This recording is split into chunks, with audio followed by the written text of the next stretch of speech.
you. See you soon. Now, colder nights do call for warm beverages. So where are some places to get cozy with a hot cocktail? We've got nightlife correspondent Sam Slaughter here. You've taken on this topic because it matters. Yes. Now that it is cold, I love hot cocktails most of the year. I mean, during the summer, not so much. But like now that even a hint of cold, I'm like, let's go. You're kind of like when they start putting out the flavors before the holiday coffees. You're like, all right, it's hot cocktail season. It's peppermint time. So you're going to warm up at a place, certainly if it can warm you up. The first one you like in your list is the, you can have conversation at Indako and Oku right there by an ice rink, but it's going to be kind of cold.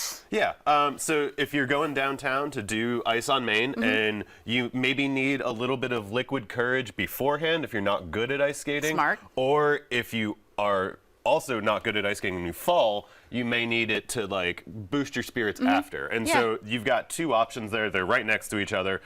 You can watch the ice skaters. They've got two different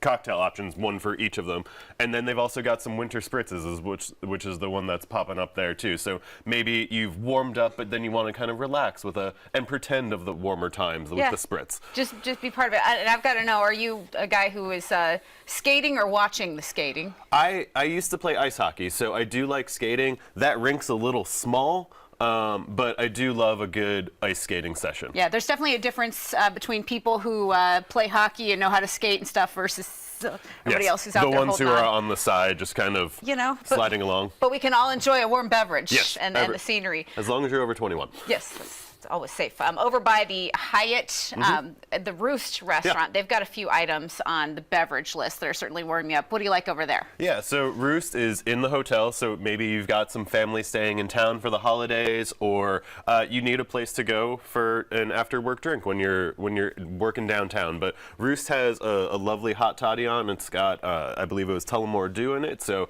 a very nice, simple beverage. It warms you up. It's pretty. The cloves in the orange really, I mean, it's not just you can smell it, it smells great, but then it looks pretty. It makes for a good photo. Oh, absolutely. And that's part of the fun too. I'm sure your camera works amazing with all of these beautiful things you get to photograph for us. So thanks for the homework. Also, LaRue Fine Chocolate, plenty to photograph and taste and do in there, because if you've been there, you know that it's more than a chocolate shop. They've got craft cocktails, some wine and some beer too. Yeah, so it is the #3 chocolate shop in the country, so if nothing else, that is a reason to go and check out what Elizabeth is doing over there. She's doing fantastic work with the chocolate, and so being a chocolate shop, they have a spiked hot cocoa. So they've done, it's their I guess award-winning. With anything in there would be award-winning since they have been named #3, but they're hot cocoa, and then they put some bourbon in it, and then there is a bourbon infused whipped cream on top. I couldn't wait, and so I dug in before I took the actual photo, which is why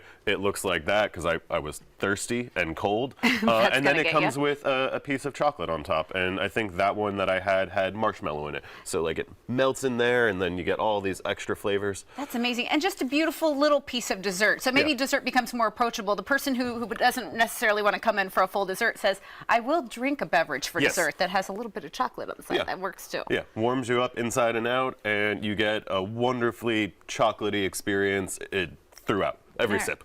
Wonderful. Well, it warms us up just to know that we've got all these options. So, Sam, we certainly appreciate it. Thanks for serving as a correspondent for us, nightlife correspondent. Sam, of course, the author of Are You Afraid of the Dark Rum and Other Cocktails for 90s Kids. Anybody watching should visit his website. Go ahead and follow Sam on social media to see what he's doing next.